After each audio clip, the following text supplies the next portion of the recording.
नमस्ते विद्यार्थी मित्र आणि माझ्या मैत्रिणींनो, मी doctor Raksha Mahajan, MA in राज्यशास्त्र, BEd, सेट, PhD आहे. माझे 3 रिसर्च पेपर व एक पुस्तक धनगर समाज एक शोध या नावाने प्रकाशित आहे. त्यानंतर मला 3 वर्ष सहाय्यक प्राध्यापक म्हणून अध्यापनाचा अनुभव आहे व मी सध्या नागपूर येथील रहिवासी आहे. हा एक छोटासा अल्पसा माझा परिचय आहे. आज संपूर्ण भारत आपण 78वे वर्धापन दिन साजरे करीत आहोत. आज आपल्या भारताला स्वातंत्र्य मिळून 77 वर्ष पूर्ण झालेली आहेत. या स्वातंत्र्य दिनाचे औचित्य साधून मी डॉक्टर रक्षा महाजन एक डॉक्टर रक्षा अकॅडमी या नावाने एक YouTube चॅनल तयार करते आहे, ज्याद्वारे मी राज्यशास्त्र या विषयाशी संबंधित व्हिडिओ आणण्याचा प्रयत्न करते आहे, ज्यामध्ये विद्यार्थ्यांना साध्या, सहज आणि सोप्या भाषेमध्ये राज्यशास्त्र समजावून सांगणे हा एक माझा त्यामध्ये मानस आहे. तर आजच्या स्वातंत्र्य दिनाचे औचित्य साधून मी स्वातंत्र्य या संकल्पनेसाठी असणारे 3 शब्द लिबर्टी, फ्रीडम अँड इंडिपेंडन्स या शब्दांमधील फरक काय आहे हे समजून सांगणारा एक व्हिडिओ घेऊन येते आहे. विचारवंतांनी यांना समानार्थी वापरलेले आहेत. त्यामध्ये हॉब्स, लॉग, रुसो, मिल या सर्व विचारवंतांनी यांना समानार्थीच वापरलेले आपणास दिसून येतात. कुठे त्यांनी फ्रीडम शब्द वापरलेला आहे तर कुठे लिबर्टी हा शब्द वापरलेला आहे. परंतु जेव्हा हन्ना अरेंट याविषयी थोडेसे वर्णन करतात किंवा लिहितात, तेव्हा ते याच्यातला बेसिक फरक थोडासा समजून सांगण्याचा प्रयत्न करतात की लिबर्टी आणि फ्रीडम मध्ये काय फरक आहे. तो त्यांनी कुठल्या अँगलनी मांडलेला आहे हे आपण या व्हिडिओमध्ये समजून घेऊ. या हन्ना अरेंट त्याच आहेत ज्या यहुदी वंशाच्या होत्या व जर्मन रहिवासी होत्या आणि हिटलरच्या द्वारे सुरू केलेला जो जिनोसाइड होता त्यातून आपला जीव वाचवण्यासाठी त्यांनी अमेरिका इथे पलायन केले व तिथे जाऊन स्थायिक झाल्या व नंतर उर्वरित लिखाणाचे कार्य त्यांनी तिथे राहून केले. तिथेच त्यांनी ऑन रिव्होल्युशन हा ग्रंथ लिहिला. त्या ग्रंथामध्येच त्यांनी स्वातंत्र्य या संकल्पनेला वर्णित केलेले आहे किंवा त्याचे वर्णन त्यामध्ये केलेले असल्यास आढळून येते. त्यामध्येच त्या स्पष्ट करतात की लिबर्टी आणि फ्रीडम मध्ये काय फरक आहे, स्वातंत्र्य व्यक्तीचे किती महत्वपूर्ण आहे. एखादा नेता जेव्हा लोकशाहीतून नियम उगम पावतो व हुकुमशहा बनतो, तसा त्यामध्ये लोकांची लिबर्टी कशी इफेक्ट होते हे त्यांनी त्यामध्ये वर्णन केलेले आहे. एखाद्या संकल्पना समजून घेत असताना एखाद्या विचारवंतांचा आधार घेतला तर त्याला एक ठोसत्व मिळतं किंवा एक व्यवस्थित त्याला आधार मिळतो. म्हणून आपण या विचारवंतांच्या आधारे या शब्दांमध्ये काय फरक आहे हे समजून घेऊ. प्रथमतः आपण लिबर्टी हा शब्द समजू. लिबर्टी हा शब्द प्राचीन ग्रीक लिबर या शब्दापासून बनलेला आहे. लिबरचा काय अर्थ होतो? लिबर हा शब्द ग्रीक शब्द आहे. या ग्रीक शब्दापासून लिबर्टी हा शब्द बनलेला आहे. लिबरचा अर्थ होतो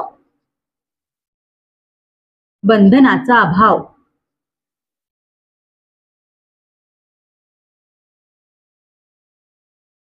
हा अभाव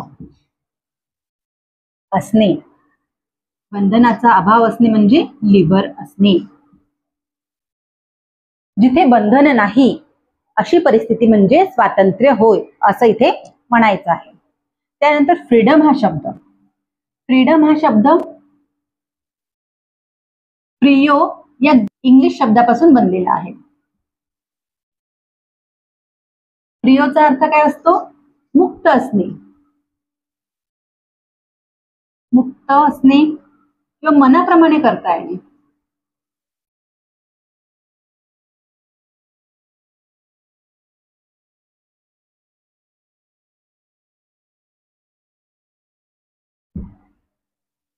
त्यानंतर इंडिपेंडन्स या शब्दाचा काय अर्थ होतो? इंडिपेंडंट या शब्दामध्ये 2 शब्द आहेत, इन आणि डिपेंडन्स.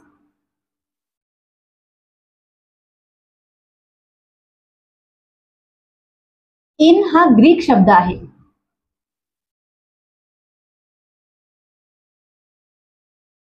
ग्रीक शब्द आहे ज्याचा अर्थ काय होतो? नाही. डिपेंड रे हा शब्द कुठला आहे? डिपेंडन्स हा शब्द डिपेंड रे या फ्रेंच शब्दापासून बनलेला आहे. डिपेंड रे या फ्रेंच शब्दापासून बनलेला आहे. डिपेंडेचा अर्थ काय होतो? To hang.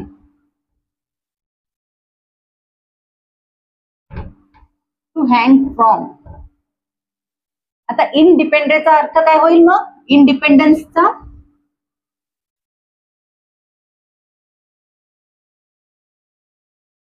Not hang from.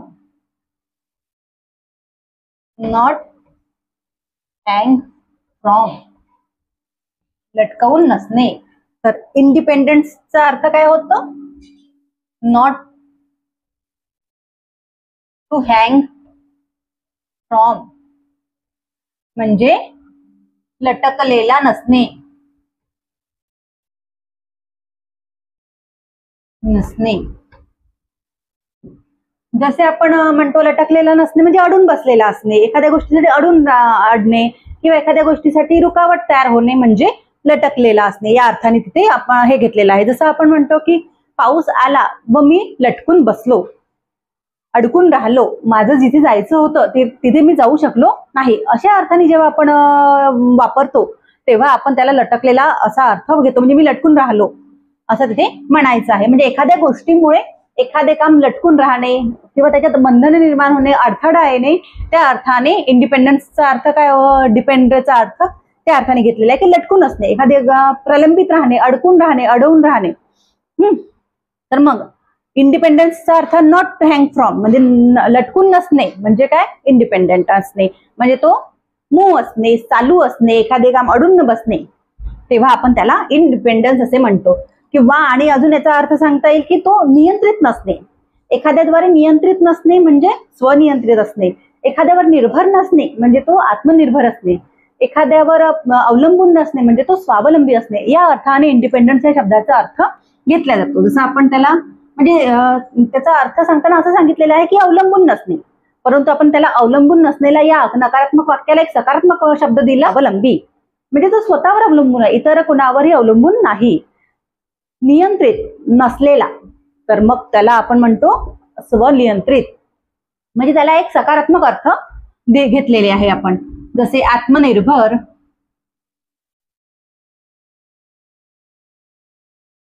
स्वावलंबी,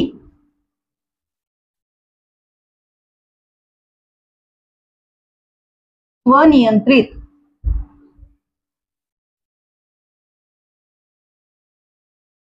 अशा अर्थाने इंडिपेंडन्स या शब्दाचा अर्थ घेतला जातो. जसे आपण म्हणतो की भारत हा 15 ऑगस्ट 1947 रोजी स्वतंत्र झाला. स्वतंत्र झाला म्हणजे काय म्हणता येईल की भारतावर जे काही ब्रिटिशांचे नियंत्रण होते, ब्रिटिशांच्या कंट्रोलमध्ये भारत होता, तो त्या नियंत्रणामधून मुक्त झाला, स्वतंत्र झाला आणि तो आता स्वनियंत्रित आहे. स्वावलंबी म्हणजे काय म्हणता येईल की मी सगळ्या गोष्टी करायला कोणावरही डिपेंड नाही, मी स्वावलंबी आहे, मी प्रत्येक गोष्ट स्वतः करू शकते, स्वतः ते हे करू शकते, तेव्हा आपण त्याला स्वावलंबी म्हणजे इंडिपेंडन्स या अर्थाने घेतो. आत्मनिर्भर, मी कुठल्याही गोष्टी करण्यासाठी मला कुणावर निर्भर राहायची गरज नाही, मी स्वतः त्या गोष्टी करण्यास सक्षम आहे, मी एखादे डिसिजन घेण्यास सक्षम आहे, मी पैसे कमवते आहे त्यामुळे मी आर्थिकतेने सक्षम आहे, मी विचार करू शकते, मी माझे निर्णय स्वतः घेऊ शकते, त्यासाठी मी दुसऱ्यांवर डिपेंड नाही, अशा म्हणून मी आत्मनिर्भर आहे. अशा जेव्हा अँगलनी आपण स्वतंत्रता या शब्दाचा उल्लेख करतो तेव्हा आपण इंडिपेंडन्स हा शब्द वापरत असतो. तर लक्षात आलं, इंडिपेंडन्स हा शब्द कधी वापरला जातो? जेव्हा एखादी गोष्ट पूर्ण आहे, सक्षम, तेव्हा आपण त्या गोष्टीसाठी इंडिपेंडन्स हा शब्द वापरतो. जसं भारत स्वतंत्र झाला त्यानंतर भारत हा सक्षम झाला स्वतःच्या निर्णय घेण्यासाठी, स्वयंपूर्ण झाला, जेव्हा अशी स्थिती आपण जेव्हा सांगतो तेव्हा इंडिपेंडन्स हा शब्द वापरला जातो. इंडिपेंडन्स या शब्दामध्ये खूप असं कन्फ्युजन होत नाही या दोन शब्दांच्या तुलनेमध्ये, परंतु विद्यार्थ्यांना लिबर आणि फ्रीडम या शब्दांमध्ये थोडे जास्त कन्फ्युजन असते, कारण लिबर आणि फ्रीडम हे दोन्ही शब्द समानार्थी या अर्थानेच वापरले गेलेले दिसून येतात. अनेक विचारवंतांनी यांना समानार्थीच घेतलेले आहे, परंतु हन्ना अरेंटनी यांना यातला जो सूक्ष्म असा फरक आहे, याच्यातला जो धुसर असा फरक आहे, तो फरक आपल्याला स्पष्ट करून दिलेला आहे. तो आपण बघू की काय त्यांनी म्हणायचा प्रयत्न केलेला आहे, की कसा आहे याच्यामध्ये, पुन्हा आणखी काय आपल्याला याच्यात फरक स्पष्ट करता येईल हे आपण बघू.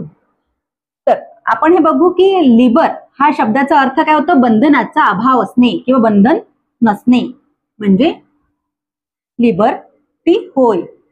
तर फ्रीडम या शब्दाचा अर्थ काय? मुक्त असणे, मनाप्रमाणे करता येणे, मनाला वाटेल ते करता येणे म्हणजे फ्रीडम होय. तर याचा जेव्हा आपण दोन्ही याचा अर्थ बघतो, तर दोन्ही याचा अर्थ बघत असताना आपल्याला हे लक्षात येते की याचा अर्थ हा थोडासा नकारात्मक आहे. बंधनाचा अभाव असणे, बंधने नसणे, बंधनाचा अभाव असणे म्हणजे बंधने नसणे, बंधने नसणे हा नकारात्मक वाक्य आहे. तर मला स्वातंत्र्य असणे, मला मनाप्रमाणे करता येणे, हे कसं आहे? सकारात्मक वाक्य आहे. तर या दोन्हीमध्ये पहिला फरक काय दिसतो आपल्याला? की याचा अर्थ हा नकारात्मक आहे. लिबर्टीचा अर्थ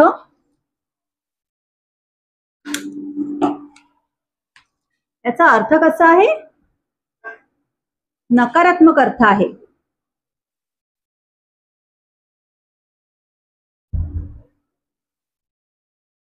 तर फ्रीडमचा अर्थ कसा आहे? सकारात्मक आहे.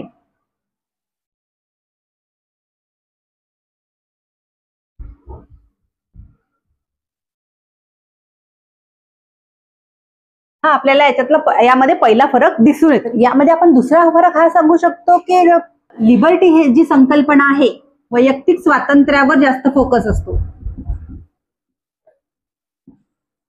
जास्त भर असतो. तर या लिबर्टी फ्रीडम मध्ये काय असतो की व्यक्तीच्या क्षमतेवर जास्त भर दिला जातो. म्हणजे इथे काय होतं की व्यक्तीला स्वातंत्र्य दिले जावे, म्हणजे व्यक्तीचे वैयक्तिक स्वातंत्र्य हिरावून घेऊ नये, त्याला स्वातंत्र्य असावे, संपूर्ण त्याला निर्णयाचे स्वातंत्र्य असावे, त्याला एखाद्या गोष्टीची निवड करण्याचे स्वातंत्र्य असावे, सगळ्या गोष्टीचा जो स्वातंत्र्याचा अँगल आहे यावर भर दिलेला आहे. तर फ्रीडम यावर काय केलेलं आहे की व्यक्ती त्या स्वातंत्र्याचा उपभोग घेण्याच्या क्षमतेचं बनवणे, त्याच्यामध्ये क्षमता निर्माण करणे, व्यक्तीमध्ये त्याला तसे ऍटमॉस्फिअर निर्माण करून दिले, त्याला तशी सामाजिक परिस्थिती निर्माण करून देणे, याच्यावर जास्त भर दिलेला आपल्यास दिसून येतो. त्यानंतर पुढचा फरक आपण हे बघू की हे लिबर्टी वैयक्तिक स्वातंत्र्याविषयी बोलते. तर ही काय? सामाजिक व्यक्तीच्या हे वैयक्तिक वैयक्तिक स्वातंत्र्याचा विचार करते, तर हे व्यक्तीला सामाजिक बनवण्याचा प्रयत्न करते. जसं लिबर्टीमध्ये व्यक्तीच्या व्यक्तिगत स्वातंत्र्य काय आहे त्याच्यावर जास्त भर दिला. हे स्वातंत्र्य कसे तो एकांतात बसून एकाकी जीवन जगूनही उपभोगू शकतो. जसं पुस्तक वाचणे आहे, गाणे ऐकणे आहे, नृत्य करणे आहे किंवा सिनेमा बघणे आहे, असे जे कामं आहे हा एकटा राहूनही तो करू शकतो. त्याला समाजात जाण्याची किंवा समाजाशी इंटरॅक्ट करण्याची गरज पडत नाही. परंतु फ्रीडम मध्ये काय भावार्थ निघतो की व्यक्ती हा सामाजिक व्हावा, व्यक्ती हा सोशल व्हावा व सामाजिक याच्यात येऊन तो त्यांनी कार्य करावे, जेणेकरून त्यातनं त्याचा विकास होईल. जसे व्यक्ती समाजाशी मिळावे, समाजाशी बोलावे, आपले मत व्यक्त करावे, सामाजिक समस्यांवर विचार करावा, राजकारणात सहभागी व्हावे, राजकीय विषयांवर बोलावे, असं याच्यातनं भावार्थ निघत असतो. यासाठी फ्रीडम हे दिले जाते, कारण व्यक्तीच्या वैयक्तिक क्षमता विकसित करायच्या असतात, त्यामुळे त्याला सामाजिक करणे इथे महत्वपूर्ण होतं. त्यानंतर इथे वैयक्तिक स्वातंत्र्याचा विचार केला जातो, त्यामुळे ही संकल्पना कशी संकुचित होते. ही संकल्पना थोडीशी संकुचित अर्थाने होते, कारण ही फक्त व्यक्तीच्या वैयक्तिक स्वातंत्र्याविषयी विचार करते. तर ही काय करते? व्यक्तीला सामाजिक बनवण्याचा प्रयत्न करते, व्यक्तीला समाजामध्ये आणण्याचा प्रयत्न करते, व्यक्तीला राज्यामध्ये आणण्याचा प्रयत्न करते, व्यक्तीचे राजकीय अधिकार सांगण्याचा प्रयत्न करते. त्यामुळे ही संकल्पना कशी ठरते? व्यापक संकल्पना ठरते. त्यानंतर ही जी संकल्पना आहे लिबर्टी, ही प्राथमिक संकल्पना आहे. ही कशी संकल्पना आहे? प्राथमिक आहे. म्हणजे लिबर्टी मिळाल्याशिवाय फ्रीडम मिळू शकत नाही. लिबर्टी मिळाल्यावरच फ्रीडम व्यक्तीला मिळू शकतं. त्यामुळे जसं आपण म्हणू की शालेय शिक्षण आणि महाविद्यालयीन शिक्षण, शालेय शिक्षण घेतल्याशिवाय महाविद्यालयीन शिक्षण आपण घेऊ शकत नाही, त्याचप्रमाणे लिबर्टी मिळाल्याशिवाय फ्रीडम हे मिळू शकत नाही. त्यामुळे लिबर्टी ही प्राथमिक संकल्पना आहे. तर ही त्यानंतरची उच्च संकल्पना आहे किंवा द्वितीय संकल्पना आहे. द्वितीय संकल्पना आहे आणि हिला मग पुन्हा आपण हे म्हणू शकतो की ही तृतीय संकल्पना आहे. कारण प्राथमिक झाल्यानंतर द्वितीय ही संकल्पना आहे, तर फ्रीडम मिळतं आणि फ्रीडम मिळाल्यानंतर मग व्यक्ती इंडिपेंडेंट होत असतो. कारण की व्यक्तीवर जी काही आपण बघितलंय लिबर्टी याच्यामध्ये काय भावार्थ आहे की व्यक्तीवर बंधने नसावे. व्यक्तीवर बंधनं जी काही लादल्या गेलेली आहे, समाजाने लादली, व्यक्तीने स्वतः लादली. व्यक्तीवर अनेक प्रकारची बंधने असतात. मग ती व्यक्तीची स्वतःची बंधने असेल, त्यामध्ये भीती आहे, लोभ आहे, मोह आहे, या गोष्टीमुळे व्यक्तीची लिबर्टी इफेक्ट होते. तर त्यानंतर काही सामाजिक बंधने असतात, जसे मुलांवर बंधने असतात, स्त्रियांवर बंधने आहे, किंवा समाजाने व्यक्तीवरही बंधने टाकलेली आहेत, ती सामाजिक बंधने आहे. त्यानंतर राजकीय बंधने असतात, राज्य व्यक्तींवर बंधने घालतो. अशा प्रकारचे वेगवेगळ्या स्वरूपामध्ये बंधने असतात. ते बंधने कमी करून, ते बंधने नष्ट करून मग व्यक्तीला काही स्वातंत्र्य बहाल करणे, म्हणजे व्यक्तीला बोलण्याचा अधिकार देणे, व्यक्तीला त्यानंतर काही संस्था स्थापन करण्याचा अधिकार देणे, एकत्र येण्याचा अधिकार देणे, आपले मत मांडण्याचा अधिकार देणे, काही सामाजिक कार्य करण्याचा अधिकार देणे, असे जेव्हा अधिकार मिळतात आणि त्या अधिकाराचा वापर होऊन व्यक्ती जेव्हा सामाजिक होतो, स्वतःची प्रगती करतो आणि प्रगती करून जेव्हा तो आत्मनिर्भर बनतो, तेव्हा तो इंडिपेंडन्स होतो. यामुळे लिबर्टी, त्यानंतर ती फ्रीडम आणि त्यानंतर इंडिपेंडंट, या स्टेजमधून व्यक्ती हा जात असतो आणि स्वतःची प्रगती करीत असतो. त्यामुळे याला प्राथमिक संकल्पना, ही द्वितीय संकल्पना आणि ती तृतीय संकल्पना आपण म्हणू शकतो. त्यानंतर आपण हे म्हणू शकतो की यामध्ये लिबर्टीमध्ये काही कमी करण्याचा भाव आहे.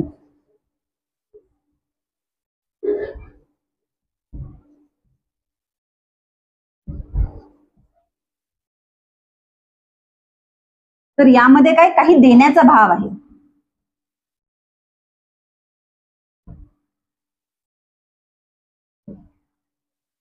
यामध्ये कमी करण्याचा भाव म्हणजे कसा आहे, कारण की समाजामध्ये सर्वच व्यक्ती समान लेवलवर नाही. आपल्या समाजात नव्हते, पाश्चात्य समाजातही नव्हते, कुठल्या समाजात व्यक्ती समान लेवलवर नव्हते. प्राचीन काळापासून काही ना काही प्रमाणात, म्हणजे कुठल्या ना कुठल्या स्वरूपात विषमता असलेली आपणास आढळून येते. मग भारतीय समाजात स्पृश्यता या आधारावर विषमता होती, तर पाश्चिमात्य युरोपीय देशांमध्ये काळा गोरा भेद होता, त्यानंतर वंश भेद होता. अशा अनेक प्रकारचे भेद प्राचीन काळामध्ये असलेले आपणास दिसून येतात. लिंगभेद होते. अशा वेगवेगळ्या आधारे आपल्याकडे भेदभाव असलेले आपणास दिसून येतात. त्यामुळे भेदभाव असणे म्हणजे काय, त्याच्यावर बंधने टाकले. समाजाने एखाद्या व्यक्तीवर बंधने टाकले. समाजाने स्त्रियांवर बंधने टाकलेले होते की स्त्रियांनी बाहेर पडू नये, शिक्षण घेऊ नये, त्यांना मतदानाचा अधिकार नाही, त्यांना निवडणूक लढविण्याचा अधिकार नाही, असे कुठलेच अधिकार स्त्रियांना नव्हते. आणि त्या मानाने पुरुषांना अधिकार देण्यात आलेले होते. त्यामध्येही पुरुषांमध्येही कोणाला अधिकार होते, जे सधन होते, श्रीमंत होते, अशा वर्गांना अधिकार होते. गरीब होते, ज्यांना जे मोलमजूर करणारे होते, त्यांना काहीच अधिकार नव्हते. त्यांना ना शासनमध्ये भाग घेण्याचा अधिकार होता, ना आपले मत व्यक्त करण्याचा अधिकार होता, ना काही होता. तसेच गुलाम प्रथा होती. गुलामांना कुठलेच अधिकार देण्यात आलेले नव्हते. त्यामुळे काय झालेलं होतं की समाज हा विषमतेमध्ये विभागलेला गेलेला होता. समाजात समानता नव्हती. एक व्यक्तीला सगळे अधिकार देण्यात गेलेले होते, तर एका व्यक्तीला अधिकारापासून वंचित करण्यात आलेले होते. त्यामुळे सगळ्या व्यक्तींना समान अधिकार देण्यासाठी, समान स्वातंत्र्य देण्यासाठी, समान स्वातंत्र्य समजा सगळ्या व्यक्तींना द्यायचं असेल, तर त्यांच्यावर लादलेली जी बंधनं आहे ती कमी करणे किंवा त्यांना नष्ट करणे गरजेचे असते. त्यामुळे जी आधी बंधने आहेत ती कमी करणे महत्वपूर्ण होते. जसं अस्पृश्यता नष्ट करणे,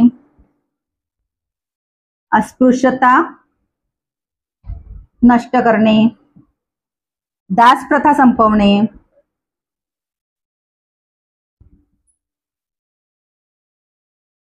वर्णभेद संपवणे,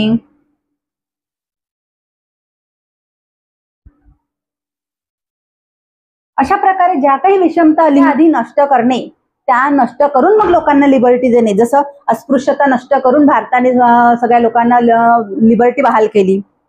त्यानंतर अमेरिकेमध्ये दास प्रथा संपवून दासांना स्वातंत्र्य देण्यात आले. त्यानंतर वर्णभेद संपविण्यात आला. स्त्रियांना समान अधिकारासाठी त्यांना अधिकार देण्यात आले, स्वातंत्र्य देण्यात आले समान अधिकारासाठी. अशा प्रकारे आपण हे बघतो की या जी असमानता होती समाजामध्ये, ती असमानता कमी करून जेव्हा स्वातंत्र्य दिल्या गेले, तेव्हा आपण त्याला लिबर्टी या कन्सेप्टमध्ये हे करतो. म्हणजे एखादी गोष्ट कमी करून, समाजामध्ये जी काही कमतरता आहे ती कमी करून समानता निर्माण करणे म्हणजे लिबर्टी हा भाव असणे होय. त्यानंतर समानता निर्माण करून होत नाही. त्याला समानता निर्माण करत असताना काहीतरी पार्श्वभूमी निर्माण करावी लागते, काहीतरी द्यावं लागेल, तेव्हाच ती समानता निर्माण होईल.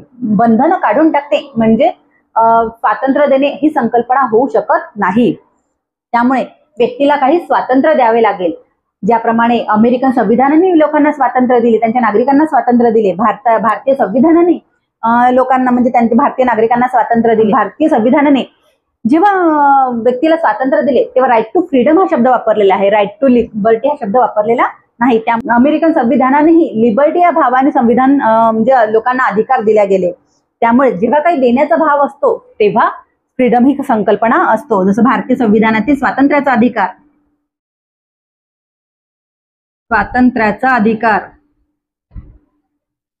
स्वातंत्र्याचा अधिकार कसा आपल्याला मिळालेला आहे.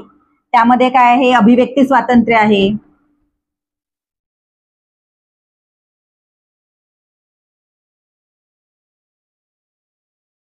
एकत्र येण्याचे स्वातंत्र्य आहे,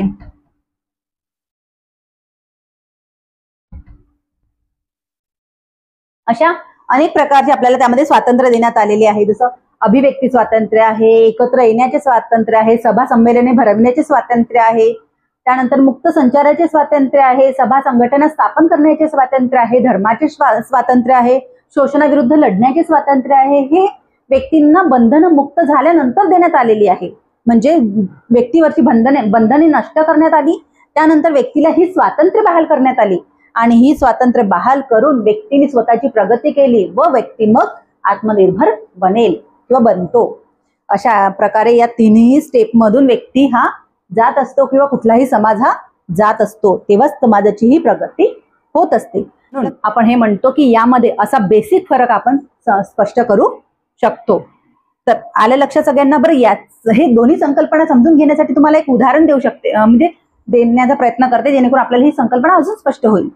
जसं आता मी म्हणेल की मला गाडी चालवणं शिकायचं आहे, तर मग मला काय करावं लागेल, आधी माझ्यावरची सगळं बंधनं कमी करावं लागेल. मला ठीक आहे, मला म्हटलं सगळ्यांनी ठीक आहे, तू गाडी चालवायची आहे, तू चालव, तू शिक, तू मुक्त आहे, तू स्वतंत्र आहे गाडी चालवायला.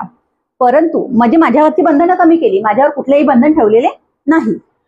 परंतु जर मला गाडी अवेलेबल नसेल किंवा मला शिकवणारा व्यक्ती अवेलेबल नसेल, मला गाडी चालवण्यासाठी योग्य रस्ता अवेलेबल नसेल, तर मी गाडी चालवणे शिकू शकेल का? नाही. त्यामुळे मला गाडी चालवण्यासाठी योग्य जी परिस्थिती आवश्यक आहे ती परिस्थिती मिळणे ही मला खूप गरजेचे असते. तेव्हाच मी माझ्या स्वातंत्र्याचा म्हणजे माझ्यावर नसलेल्या बंधनांचा मी उपयोग घेऊ शकेल. माझ्यावर बंधने नसणे म्हणजे मला स्वातंत्र्य असणे असा त्याचा अर्थ निघत नाही. त्यामुळे काय म्हणता येईल आपल्याला इथे, बंधने कमी करून जेव्हा व्यक्तीला स्वातंत्र्य दिलं जातं तेव्हाच तो त्या स्वातंत्र्याचा उपभोग घेऊ शकतो. म्हणजे समजा माझ्यावर बंधने नसेल, मी गाडी चालवण्यासाठी कुठलेही शिकण्यासाठी काही बंधन नसेल, परंतु गाडी प्रोव्हाइड असणे, मला शिकवणारा व्यक्ती असणे आणि त्यानंतर रस्ता व्यवस्थित मिळणे, या सगळ्या गोष्टी माझ्या याच्यामध्ये अंतर्भूत असतात. या सगळ्या गोष्टी मला प्रोव्हाइड मिळेल तेव्हाच मी गाडीसाठी कशी होईल, गाडी चालवण्यासाठी आत्मनिर्भर बनेल, गाडी चालवणं शिकू शकेल. समजल्या तिन्ही गोष्टीमध्ये कसा फरक आपल्याला सांगू शकतो की लिबर्टी म्हणजे व्यक्तीवर जी काही बंधने असते ते नष्ट करणे, त्यानंतर तिला बंधने नष्ट करून स्वातंत्र्याची जी कंडिशन आलेली आहे, तिला स्वातंत्र्य मिळालेले आहे, ते स्वातंत्र्य उपभोगण्यासाठी तिला एक व्यवस्थित प्लॅटफॉर्म तयार करून देणे आणि ते एक तशी सामाजिक परिस्थिती निर्माण करणे आणि त्या परिस्थितीचा उपभोग घेऊन व्यक्ती आत्मनिर्भर बनणे. या 3 स्टेपमधून व्यक्ती हे जात असतात. कुठलाही समाज जात असतो. प्रत्येक समाजामध्ये, प्रत्येक देशामध्ये व्यक्ती म्हणजे या तीनही संकल्पना अस्तित्वात असलेल्या आपणास दिसून येतात आणि या तीनही संकल्पना खूप महत्वपूर्ण ठरतात. प्रत्येक समाजामध्ये या संकल्पनेचा त्यांच्या परीने उपयोग झालेला आपणास दिसून येतो आणि प्रत्येक समाजाने या 3 स्तरातूनच आपली प्रगती केल्याची आपणास दिसून येते. तर अशा प्रकारे आपण या तिन्ही संकल्पना स्पष्ट करू शकतो आणि यामध्ये आपला फरक हा समजून घेऊ शकतो. आपल्याला हा फरक समजला की यामध्ये अजून काही शंका आहे तर आपण मला कमेंट्स करून विचारू शकता. मी आपल्या प्रत्येक कमेंट्सचे उत्तर देण्याचा प्रयत्न करेल. मी डॉक्टर रक्षा महाजन आज इथे थांबते. यानंतरचा व्हिडिओ हा BA पार्ट 1 पासून सुरू करते आहे. BA पार्ट 1च्या पहिल्या सेमिस्टर पासून जो राजकीय सिद्धांत हा त्यांना अभ्यासाला विषय आहे, तर यानंतरचा व्हिडिओ हा राजकीय सिद्धांतावर असेल. तर चला बघत राहा doctor Raksha academy for political science. धन्यवाद.